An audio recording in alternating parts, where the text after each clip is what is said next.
Now, I've been making videos about Ian Flynn for over a year now. I made them originally because I thought no one's talking about how bad Ian Flynn acts, so I wanted to bring more of this stuff to light. And I started branching out to do other things as well, which honestly I'm very glad of.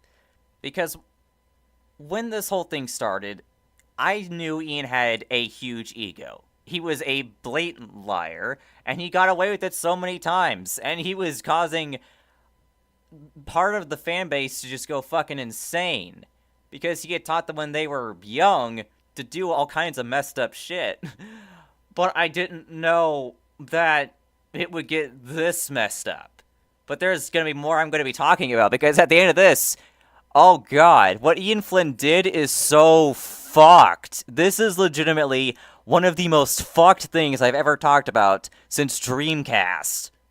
So somebody came out by the name of Weirdo and revealed that Ian Flynn had doxed him when he had leukemia because he made a parody account. And no, I am not joking about this. This is legitimately fucked. Like, at least True Love Heart only insulted people with cancer. He didn't go out of his way to attack people physically or reveal their address. Hell, even Aubrey Surison didn't go this far. I mean, yeah, he insulted 9/11 victims and their families, but he didn't go out and dox them, potentially putting their lives at risk.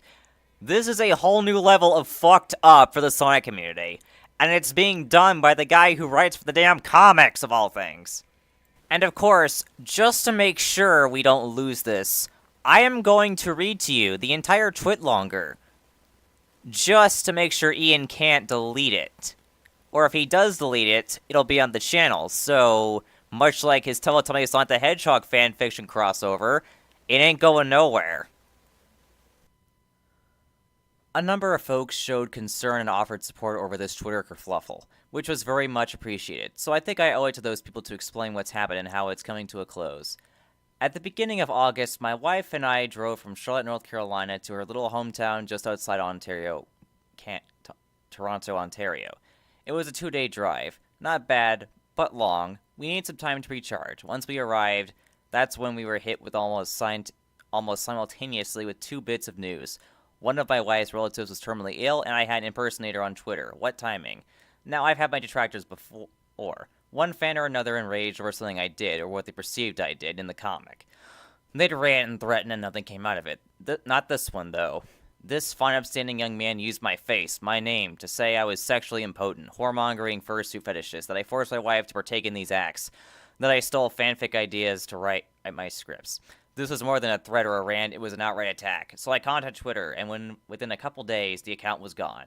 My wife and I spent the month visiting family and doing whatever. Then it came time for the return trip home, and the terminally ill relative was gone. Less than a month from diagnosis to death, I had to return home to my own familial obligations. So I had to do the hard thing and leave my wife behind. Drive down alone and get back to life in Charlotte. Shortly after returning home, the upstairs neighbor's toilet seal gave up the ghost, and each flush came through my bathroom fan. Oh, and my Twitter fan was back. What had he done in that intervening month? According to him, he had worked with Twitter staff to reinstate the offending account with their parameters of a parody account. He spent a month of his life ensuring he continued to say truly awful things about me, using my face and my name, then with a smile saying it was okay because it was a parody. To insult my wife and to insult my honesty, my honor was just a joke. So with my family concerns on both sides of the border, piss literally raining on me, and some Yahoo online using my face and name to insult my wife, yes, I lost my temper. I did my research, and it seemed I could make a good case against him. I double-checked with my lawyer, and yes, I had a case. So I rattled my savior and threatened to sue. Maybe he'd get the hint he'd gone too far, but no, I was butthurt. I couldn't take the joke because it's funny to say I forced my wife to be a deviant, then cheat on her with whores if I can get it up, mind you. Cue Rimshot. Although he wasn't going to blink, I was going to make a good on my claim. 10 minutes on Google and I had his city, his state, his birth date, and his first name. And another 5 I had his 2 alternate Twitter accounts, YouTube, Facebook, and all that jazz. And amid all that, I found out he was a leukemia survivor diagnosed and he was just a child. That gave me a pause. One of my best friends since first grade was diagnosed with leukemia. He had found 2 donors, a 9 out of 10 and 10 out of 10 match. One of which got special permission to leave his post in Iraq to donate. He died 6 months later after diagnosis. The marrow just didn't take. He was dead before he was 25, and it haunts me to this day. This kid, no young man, had suffered something just as harrowing. Surely, after an ordeal like that, he'd have some solid reason for coming after me. After all, he spent a month trying to renew the account, so he must have had a valid reason. It's because he didn't like how I write a cartoon bird. Jet the Hawk rivaled to Sonic and star of Sonic Riders racing games. Jet, who to date I barely had any time to write with any serious focus, this guy, though he knows Jet, he's roleplayed him. You see, it's how he met his girlfriend, who roleplays Rave the Swallow, part of Jet's gang. Jet is who he acts as in his Twitter roleplays and on Sonic roleplay message boards. This is why he decided to use my face and my name to slander me. That is why he insults my wife, my integrity, and spent a month ensuring he could continue under Twitter's parody policy. That is why he focused so much hate, anger, and absolute vile language towards me. That is what he does with his life. He won back from cancer.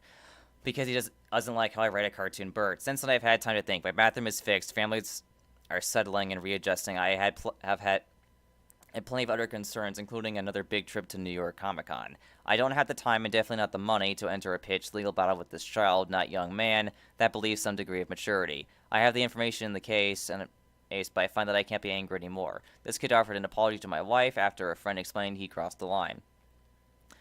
That had to be explained to him. Dwell on that for a second. I could take him to court and win, I have no doubt, but to what end?